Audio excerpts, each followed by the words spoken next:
Kate got in the car and he was like, Dad, what do I have to do this afternoon?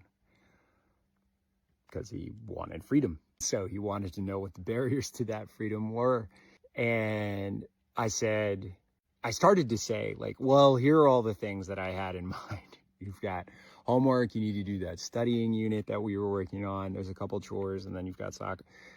I started to go through the list in my mind. I was like, well, I mean, what do you, I stopped myself. I was like, well, what do you know you have to get done today? It's Tuesday. What do you know? I turned the question back around on him because I know that right now his executive function is developing.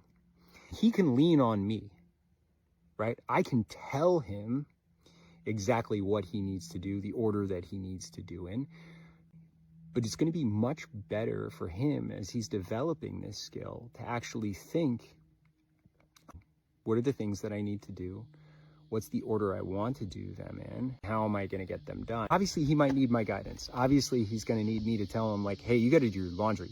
Like, there's so much laundry here.